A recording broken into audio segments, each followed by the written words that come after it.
नमस्कार, हरे कृष्ण। बहुत बहुत स्वागत है आप सभी का स्वदेश न्यूज़ में। आपके साथ मैं अक्षय बिदुआ। और जैसा कि आप देख रहे हैं, इस समय हम भोपाल स्थित इस्कॉन मंदिर में हैं और प्रदेश में, हमारे मध्य प्रदेश की डॉक्टर मोहन यादव सरकार द्वारा 11 नवंबर को गीता जयंती का आयोजन भोपाल में हो रहा है। वैसे तो ये पूरा सप्ताह यानी कि 8 से 12 तारीख तक गीता जयंती को लेकर समर्पित है और ये जो कार्यक्रम हो रहा है इसमें मध्य प्रदेश सरकार द्वारा विभिन्न संस्थाओं के साथ मिलकर काम किया जा रहा है और इन्हीं संस्थाओं में से एक संस्था महाराजा विक्रमादित्य शोध पीठ भी है। ये भी इस गीता जयंती को लेकर अपनी सहभागिता जोर शोर से निभा रही हैं। तो आइए, इस्कॉन मंदिर में हम इस समय जिस चर्चा के लिए उपस्थित हुए हैं, गीता का पूरा सार, जीवन में गीता की उपयोगिता, गीता का ज्ञान क्या है, इस पर आइए हम चर्चा करते हैं। मेरे साथ इस्कॉन मंदिर में इस समय दशरथ दास जी हैं और आप एक भगवान के प्रभुपाद में समर्पित ब्रह्मचारी इस्कॉन हैं। आपका काम, आपके ऊपर प्रभार, जिम्मेदारियां जो इस्कॉन की ओर से दी गई हैं, आप लगातार यात्राएं करते रहते हैं भारतवर्ष में, देश विदेश में, और आपका काम है युवाओं के प्रचार से जुड़ा, यानी कि इस्कॉन मंदिर आपके अपने संप्रदाय, परिवार की विचारधाराओं से युवाओं को जोड़ना। तो आइए, गीता के विस्तृत ज्ञान और जीवन में इसके ज्ञान के समागम, उत्थान और गीता कितनी सार्थकता देती है आपके मनुष्य जीवन को, मानव जीवन को, इस पर हम चर्चा करेंगे दशरथ दास जी से। बहुत बहुत स्वागत है आपका। कल गीता जयंती को लेकर एक भव्य समारोह मध्य प्रदेश की राजधानी भोपाल में और लाल परेड ग्राउंड में आयोजित किया जा रहा है।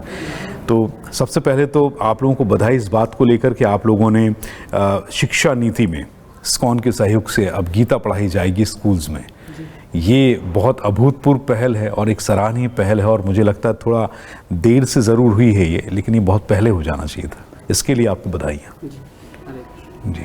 तो इसकी शुरुआत कैसे हुई, ये विचारधारा, ये आइडिया, ये उपाय कहाँ से सूझा कि स्कूल्स में छोटे बच्चों से लेकर स्कूल के बड़े बच्चों तक या फिर हाई स्कूल्स तक गीता का ज्ञान स्कूल के पाठ्यक्रम में शामिल होना चाहिए?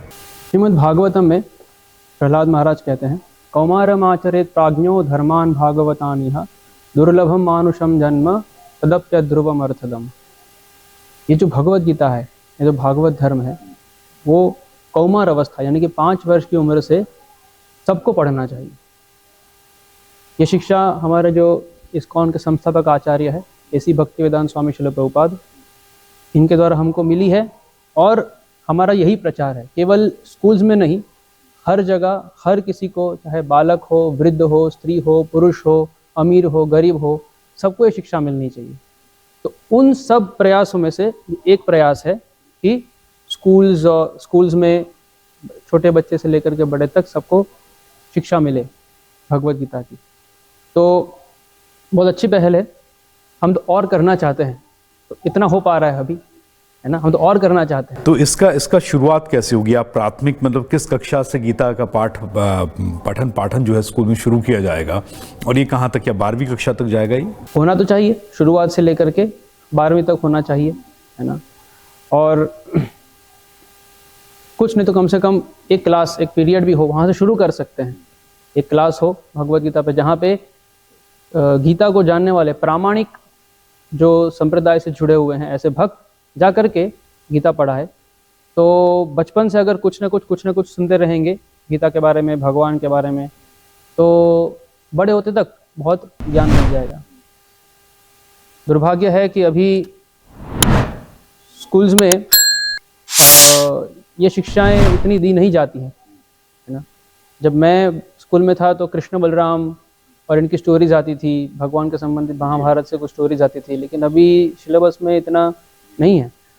हम युवा प्रचार में देखते हैं, जो कॉलेज में लड़के आते हैं, यहाँ पे हर शनिवार को हमारा यहाँ कार्यक्रम होता है, तो वहाँ पे आसपास के हॉस्टल से, स्कूल, कॉलेजेस से बच्चे आते हैं। यस।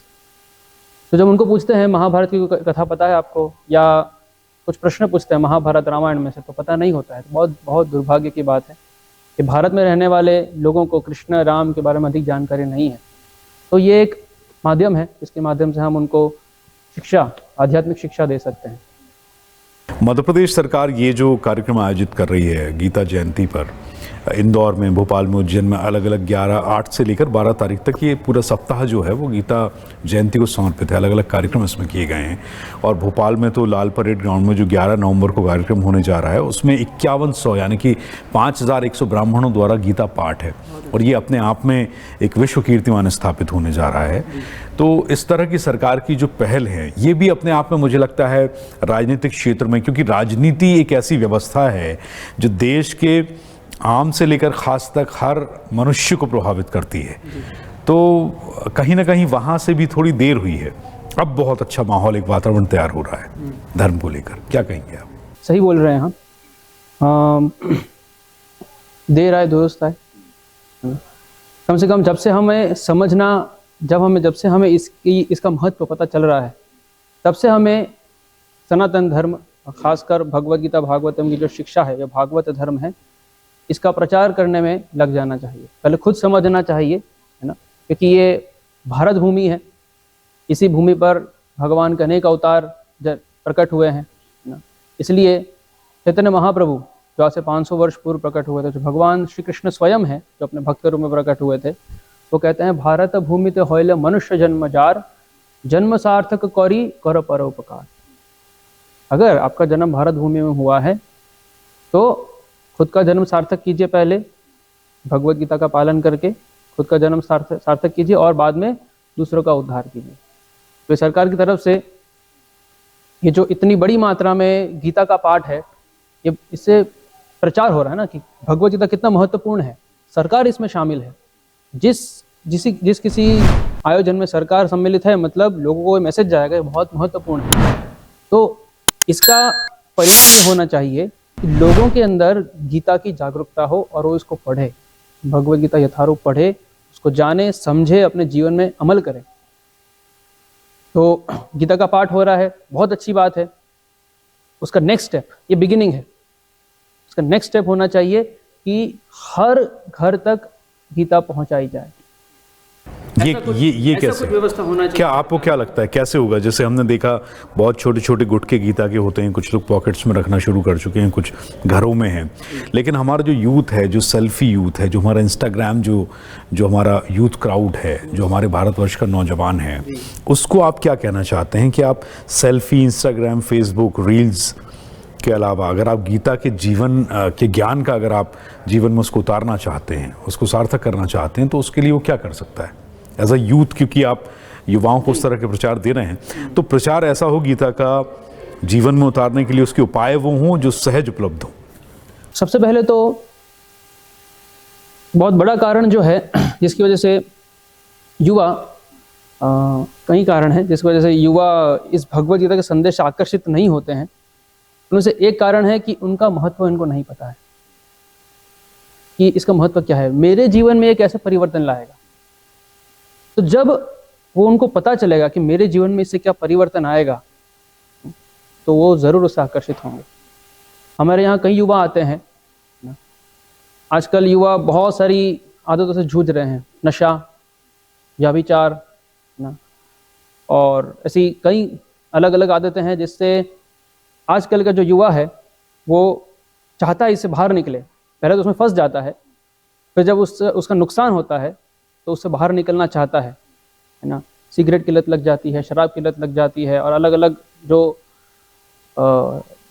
उनको लत लग जाती है और उससे बाहर निकलना चाहते हैं लेकिन निकल नहीं पाते हैं। लेकिन भगवद गीता का संदेश में इतनी शक्ति है, भगवान का जो संदेश जब वो सुनेंगे अपने कानों से तो उससे हृदय का शुद्धिकरण होता है।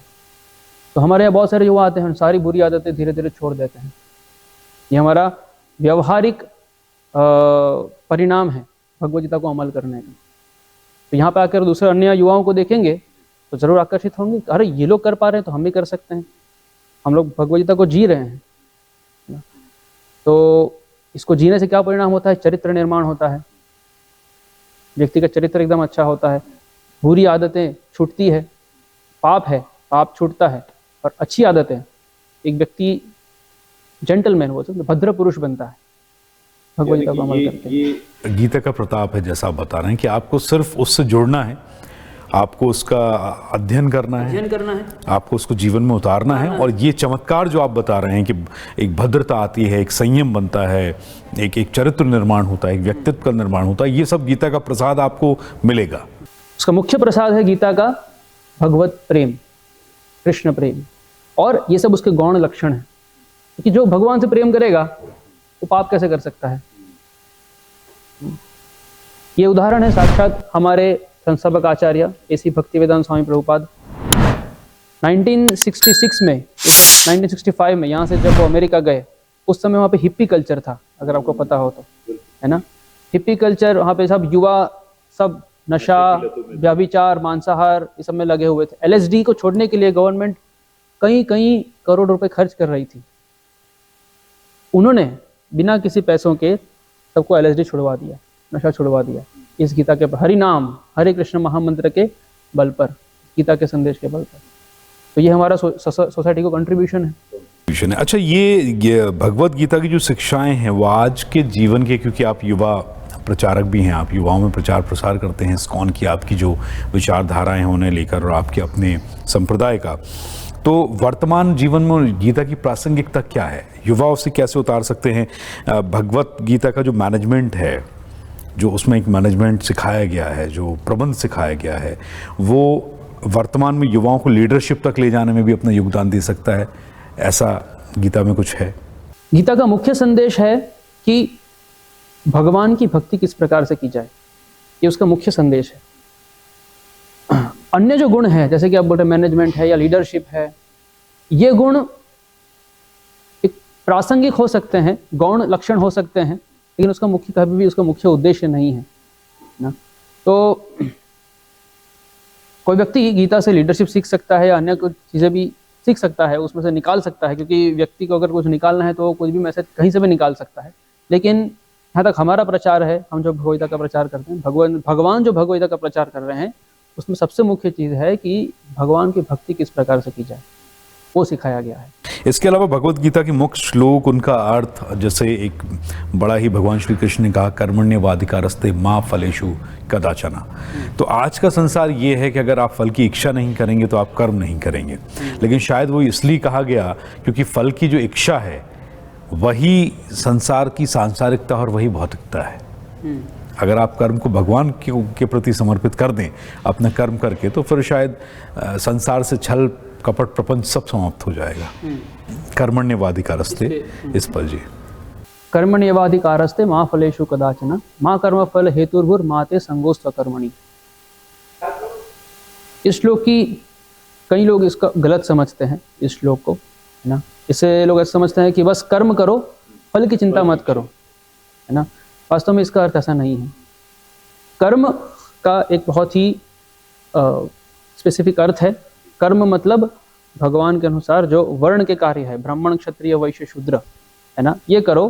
कर्म कर्मणि एव अधिकारस्ते, कर्म करने का आपको अधिकार है। माँ फलेषु कदाचन, आपको फल का अधिकार नहीं है, आप कर्म कीजिए। जैसे अर्जुन क्षत्रिय हैं, अर्जुन फल की चिंता कर रहे थे कि मैं मारूंगा तो ये लोग, मुझे पाप लगेगा, ये लोग मर जाएंगे, फिर मैं राज्य भोग कैसे करूंगा, ये फल की चिंता है, फल का अधिकार चाहते हैं। भगवान बोल रहे हैं फल पे आपका अधिकार नहीं है। माँ फलेषु कदाचन, माँ इच्छा और अधिकार में फर्क है। भगवान कह रहे हैं इच्छा रख सकते हो लेकिन अधिकार नहीं। इच्छा, फल की इच्छा के बिना कोई कार्य को प्रेरणा कैसे मिलेगी? नहीं होगा। भगवान बोल रहे अधिकार नहीं है फल पे आपका, है ना। किसका अधिकार है? वो भगवान का अधिकार है फल पे। कर्मण्येवाधिकारस्ते मा फलेषु कदाचन मा कर्म फल हेतुर्भुर्मा ते संगोस्त्व कर्मणि। लेकिन इसका मतलब ये भी नहीं होना चाहिए कि अगर मेरा अधिकार नहीं है तो फिर मैं कर्म क्यों करूं? नहीं, आपको अपने कर्तव्य समझ करके अपना कर्म करना है, ये इसकी समझ है संक्षिप्त में। अगर हम महाभारत की ओर चलें, अगर हम कुरुक्षेत्र की उस रणभूमि की ओर चलें, तो श्री कृष्ण ने भगवत गीता को उपदेश दिया, अर्जुन की दुविधा थी उसे दूर किया और अपना विराट रूप दिखाया। तो इसकी आवश्यकता क्या थी? क्या संदेश देना चाहते थे भगवान श्री कृष्ण? भगवान जो संदेश देना चाहते थे अपने विराट रूप से, भगवान अपने विराट रूप से ये संदेश देना चाहते थे कि सब कुछ इस ब्रह्मांड में जो चीज भी अस्तित्व में है सब कुछ भगवान के अधीन है। भगवान कृष्ण पूर्ण पुरुषोत्तम भगवान है, अनंत कोटि ब्रह्मांड नायक है, और जो भी वस्तु ब्रह्मांड में अस्तित्व धारण करती है वो उनके अंदर है। इसलिए अर्जुन, तुम जिनके सामने खड़े हो वो पूर्ण पुरुषोत्तम भगवान, मैं भगवान हूँ, आप मेरी बात मानो, आप चिंता मत करो कि आपका अगर युद्ध लड़ोगे तो क्या होगा। ये भगवान संदेश देना चाहते थे। गीता का अध्ययन करने से जीवन के लाभ क्या हो सकते हैं, क्योंकि आप प्रचार करते हैं युवाओं को, अगर नित्य प्रति गीता का कितना अध्ययन करना चाहिए, उसका सर्वोत्तम तरीका कौन सा हो सकता है, विधि कौन सी हो सकती है, और उससे लाभ क्या देखने मिलेंगे युवाओं को? गीता पढ़ने का लाभ भगवान भगवता में स्वयं बोलते हैं। जी, पहले तो मतलब विधि क्या होनी चाहिए? पहले विधि और किस तरीके, कितना करना चाहिए अध्ययन, कितने सूक्त, कितने श्लोक्स? पहले मैं अगर लाभ बताऊंगा तब जाके विधि पे जोर आएगा। तो क्या है, जब व्यक्ति को पता चलेगा लाभ ये है तो उसके लिए क्या करना पड़ेगा, तो विधि आएगी। तो पहले मैं लाभ बता देता हूँ ना। तो भगवान स्वयं बोलते हैं, जन्म कर्म च मे दिव्यम एवं यो वेत्ति तत्वतः त्यक्त्वा देहम पुनर्जन्म नयति मामेति सो अर्जुन।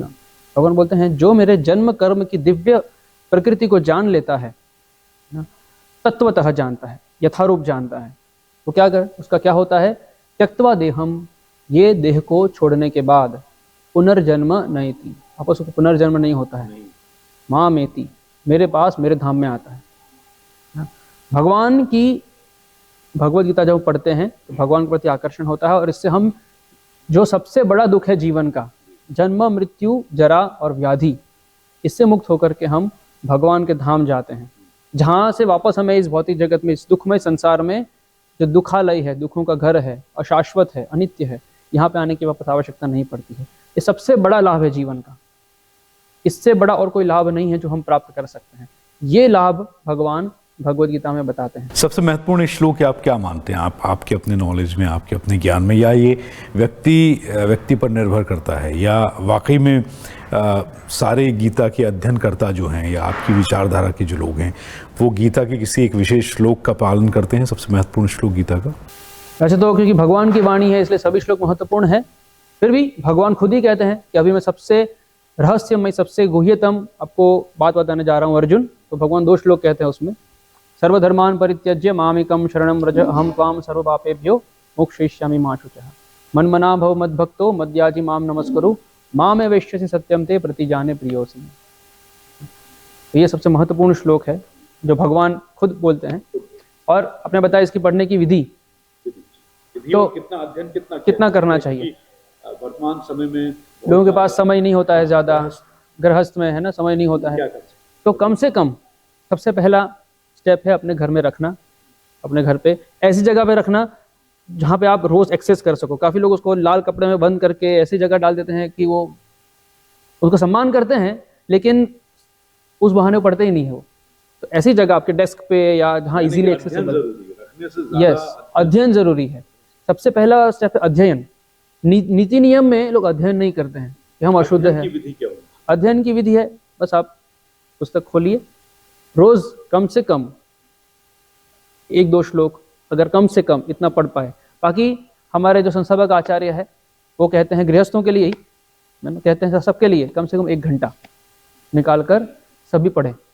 इतना नहीं हो रहा है तो हम कहते हैं कम से कम कुछ तो पढ़िए, 1-2 श्लोक पढ़िए, रोज पढ़िए। एक टाइम फिक्स कर लीजिए आप दिन में, सुबह पूजा करते वक्त या रात को, कोई एक टाइम फिक्स कर लीजिए ना, लेकिन कुछ पढ़िए धीरे धीरे धीरे। फिर जब चीज़ें समझ में आएंगी तो और रुचि आएगी, फिर और। तो पढ़ना बढ़ते क्रम में ही है, ऐसा नहीं कि आप रोज 5 ही श्लोक बिल्कुल एक से पढ़ रहे हैं, आप 5 पढ़ें, आप 2 पढ़ें, लेकिन बढ़ते क्रम में पढ़िए ताकि गीता प्रथम अध्याय से लेकर अंतिम अध्याय तक कभी आप अपने जीवन में उसको पूर्ण कर सकें। हो सकता है एक बार नहीं पढ़ना, एक बार नहीं, बार बार पढ़ना है। आप उसको रिपीटली करें, रिपीटेडली करें। एक बार में हमें थोड़ी समझ आती है, दूसरी बार पढ़ेंगे तो और समझ में आएगी। जी जी।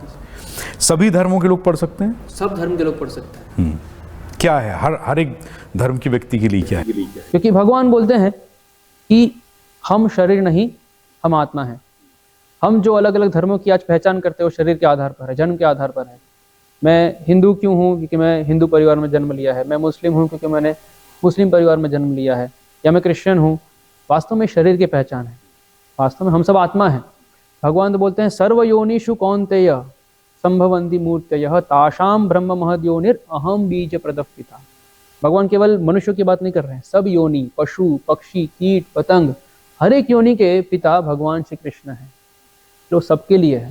जैसे सूर्य है, सूर्य किसके लिए है? इंडिया के लिए, पाकिस्तान के लिए, हिंदुओं के लिए, मुस्लिम। उसी प्रकार से भगवान सबके लिए है, तो भगवद गीता भी सबके लिए है। भगवत गीता में सभी योगों को समान रूप से महत्व दिया गया है, इसकी व्याख्या कीजिए आप। भगवद गीता में 4 योग बताए गए हैं, कर्म योग, ध्यान योग, ज्ञान योग और भक्ति योग।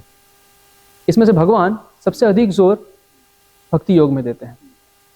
6ठे अध्याय में भगवान स्वयं बोलते हैं कि सभी प्रकार के योगियों में से योगी नाम अपि सर्वेशाम मद्गतेनांतरात्मना श्रद्धावान भजते यो माम समयुक्त तमो मतः। कि जो भी भक्ति योग से मुझसे जुड़ा हुआ है वो सर्वश्रेष्ठ है। तो भगवान भक्ति योग को सबसे अधिक जोर देते हैं। हमारे देश के जो युवा हैं, आप लोग जब स्कूल्स में जाते हैं, कॉलेजेस में, क्योंकि आप प्रचार करते रहते हैं इस्कॉन की विचारधारा का, अपने संप्रदाय का, भगवान की गीता का, उसके ज्ञान का, तो आपका अपना व्याख्यान, आपकी अपनी विधि क्या रहती है? आप अगर कॉलेज में गए हैं, किसी कॉलेज आसपास, यहाँ भी बहुत सारे कॉलेजेस हैं, आप अगर गए हैं तो आप वहाँ सबसे ज़्यादा आपका फोकस, आपका ध्यान किस चीज़ पर युवाओं को लेकर रहता है, और आप उन्हें कैसे प्रेरित करते हैं गीता की ओर लाने के लिए? जब भी हम किसी यूनिवर्सिटी या कॉलेज में जाते हैं तो सबसे पहले हमारा जो भी प्रोग्राम्स होते हैं, है ना, उसमें एक स्टैंडर्ड हमारा प्रोग्राम होता है। सबसे पहले कोई भी प्रोग्राम करते हो, कीर्तन, हरि नाम, भगवान की हरे कृष्ण। यस, जब हम क्लास ऑर्गेनाइज करते हैं सबसे पहले होता है कीर्तन, जो हरे कृष्ण कृष्ण कृष्ण हरे हरे, हरे राम राम राम हरे हरे, इस मंत्र का कीर्तन होता है। कौन ने ये तो कर दिया है कि कॉलेजेस में, स्कूल्स में जाकर आपने क्लासेस में कीर्तन तो करा दिए। ये अपने आप में एक उपलब्धि है। और ये आप जैसे जो प्रभु की सेवा में समर्पित युवा ब्रह्मचारी हैं, ये आप लोगों के संकल्प की वजह से हो रहा है जी, और श्रील प्रभुपाद की प्रेरणा की वजह से हो रहा है जी। आगे तो सबसे पहले तो हरे कृष्ण महामंत्र का कीर्तन होता है। उसके बाद प्रवचन होता है भगवद गीता पर, जो उनसे संबंधित, क्योंकि युवाओं को अपने जीवन में कैसे वो गीता उतारेंगे, उनसे संबंधित प्रवचन, और फिर अंतिम में सबके लिए प्रसाद होता है। तो ये हमारा जनरल प्रोग्राम है जिससे हम लोगों को आकर्षित करते हैं, है ना। इसके अलावा वर्तमान जीवन में गीता की शिक्षाएं और उसकी प्रासंगिकताएं आप कैसे देख पा रहे हैं? भगवद गीता की शिक्षा भले ही भगवान ने आज से 5000 वर्ष पहले कही है, लेकिन ये सनातन काल के लिए लागू होती है, हमेशा हमेशा के लिए। कलयुग में जितने भी अभी समस्या हैं, कलयुग में बहुत सारी समस्या, आप न्यूज़पेपर उठा के देख लीजिए, है ना, आप न्यूज़ चैनल्स देख लीजिए, आप गुड न्यूज़ से ज़्यादा बैड न्यूज़ देखेंगे आप। ये एक रियलिटी है समाज की, है ना। वायलेंस और करप्शन, क्या क्या नहीं होता है, ये हम सबको सर्वविदित है ये चीज़। ये सारी की सारी समस्याएं हैं क्योंकि भगवान की भक्ति का अभाव है, भगवान के बारे में ज्ञान का अभाव है। इस दुनिया में और किसी चीज़ की कमी नहीं है, भगवद गीता के ज्ञान का अभाव की वजह से ही ये सारे के सारे दुख हैं। अगर कोई व्यक्ति भक्त बन जाता है तो वो इन सारे दुष्प्रभावों से बच सकता है। तो जितनी भी अभी समाज में समस्याएं हैं, लोग अलग अलग समाधान ढूंढ रहे हैं इन समस्याओं का, लेकिन हमारा समाधान है जो हम प्रचार कर रहे हैं, जो हम प्रस्ताव रख रहे हैं कि आप भगवान के जो प्रचार है उसमें सहायता कीजिए, तो सारे जो समाज के जो प्रॉब्लम्स अपने आप खत्म हो जाएंगे। अच्छा, 2 तरीके की, क्योंकि हम मेंटल हेल्थ की बात करते हैं, हम फिजिकल हेल्थ की बात करते हैं, लोग जिम जाते हैं, व्यायाम करते हैं, योग करते हैं, तो एक तरीके से गीता, आप 4 युग बता रहे थे गीता का एक ध्यान युग है, कर्म युग है। इसके अलावा गीता का अध्ययन क्या अपने आप में इस बात के लिए पर्याप्त है कि आप अपने मानसिक स्वास्थ्य को बेहतर कर सकते हैं? हाँ, जैसे मैंने बताया, वो एक आनुषंगिक फल हो सकता है। गीता का लक्ष्य वो नहीं है, लेकिन वो आनुषंगिक फल है कि अगर कोई भगवान की भक्ति करेगा, सेवा करेगा, तो वो संतुष्ट रहेगा, भगवान की भक्ति में संतुष्ट रहेगा।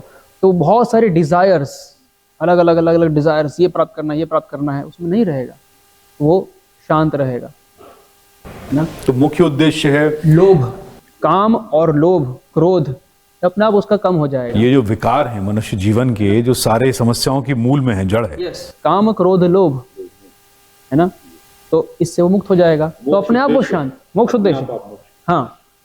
और ये आनुषंगिक फल है, काम क्रोध लोभ से मुक्ति, तो अपने आप वो शांत हो जाएगा, मानसिक रूप से शारीरिक रूप से, सब तरह से। सरकार के इस प्रयास के बारे में क्या कहना चाहेंगे और क्या और दूसरे प्रदेश की सरकारों से आप ये उम्मीद करते हैं कि ऐसी शिक्षा प्रणाली में गीता को शामिल किया जाना चाहिए?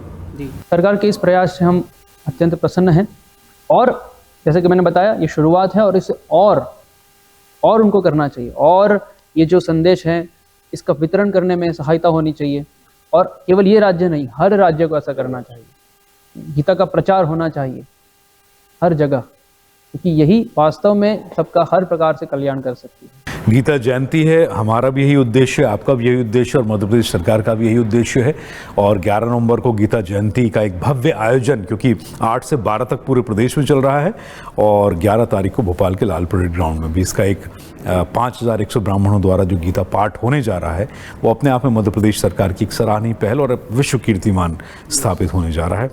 आपकी विचारधारा, आपका अपना जो थिंक टैंक है, आपके अपने विचारों का जो प्रचार प्रसार है वो इसी तरह राष्ट्रीय और वैश्विक स्तर पर चलता रहे और आप जैसे जो ब्रह्मचारी प्रभुपाद सेवा में समर्पित हैं ये अपने आप में युवाओं के लिए प्रेरणा का विषय है।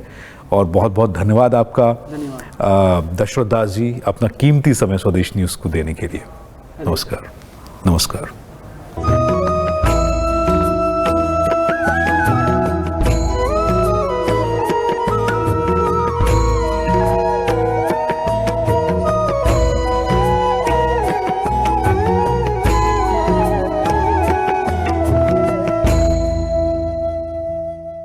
ऐसे ही वीडियो के लिए लाइक करें, शेयर करें, फॉलो करें और YouTube पर जाकर सब्सक्राइब करें और बेल आइकन को दबाना ना भूलें। और ताजा तरीन अपडेट के लिए swedeshlive.com पर जरूर जाएं।